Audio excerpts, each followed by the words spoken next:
Okay, take two. This is my 7 people for my informative speech.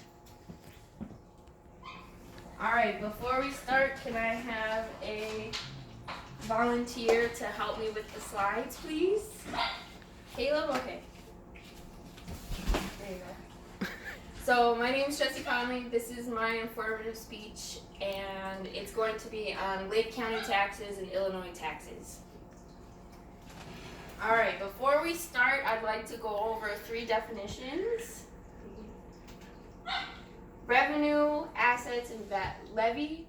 I didn't know what these meant before I did my project, so I'd like to define them for our audience. So, revenue is a state's annual income from which public expenses are met. Assets are property owned by a person or a company.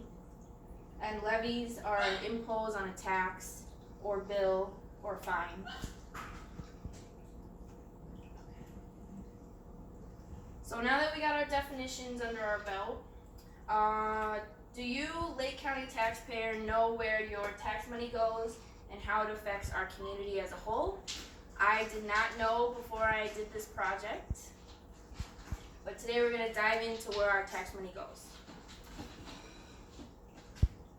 According to the website Center on Budget and Policy Priorities, the 2 biggest entities that tax money goes into is education and healthcare. Tax money is also given to other entities, including but not limited to transportation and your local government.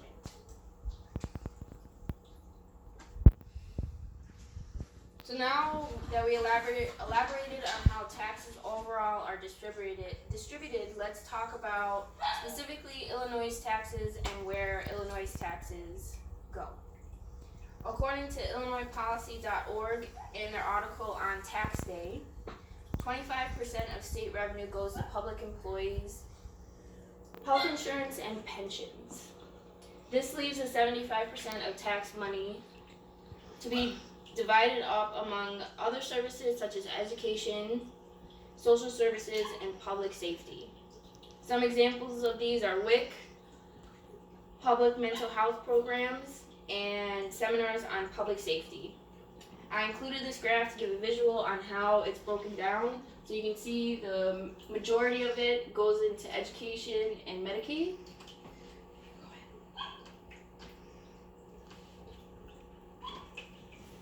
Now that we've covered where Illinois tax money goes, let's elaborate on Illinois' debt and how it relates to schooling funds. According to Illinois Policy's article on Lake County residents, Illinois has $28.8 billion of assets available to pay bills, which total $244.9 billion. School districts across Illinois owe nearly $21 billion in long-term debt.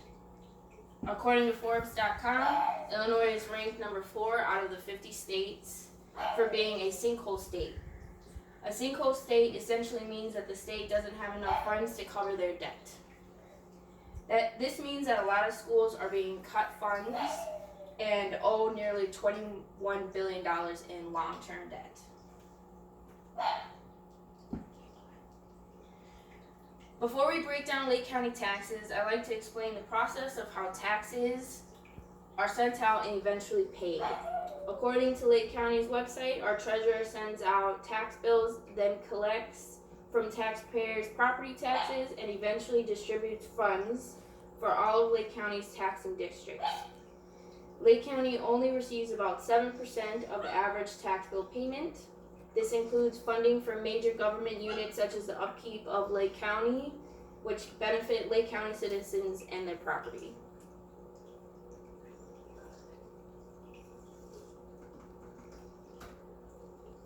So how much did Lake County end up paying in taxes? According to Illinois Policy's website, Lake County homeowners paid an average of $9,186, which is higher than any other Illinois county.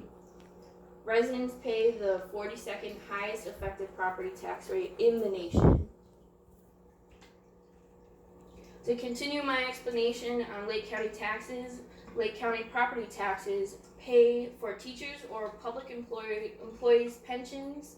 Lake County is also collaborating with public safety partners from across the county to explore opportunities to consolidate many 911 centers into a few regional 911 centers to improve public safety.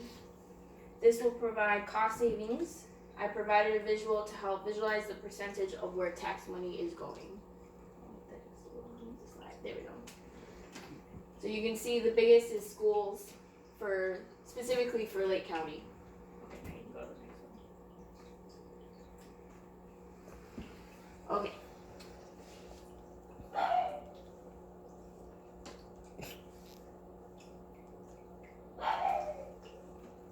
Since Illinois is in such debt, Illinois mandates high child care and after-school programs to compensate.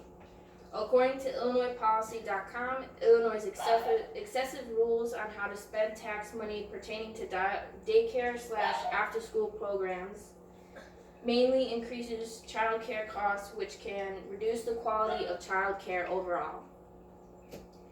This can diminish parents' financial ability to serve their child's best interests, whether by finding daycare facilities that pay higher wages, working fewer hours to spend more time with their kids, or moving to a neighborhood with less crime or pollution, which impact the payments for the parent to pay for child care.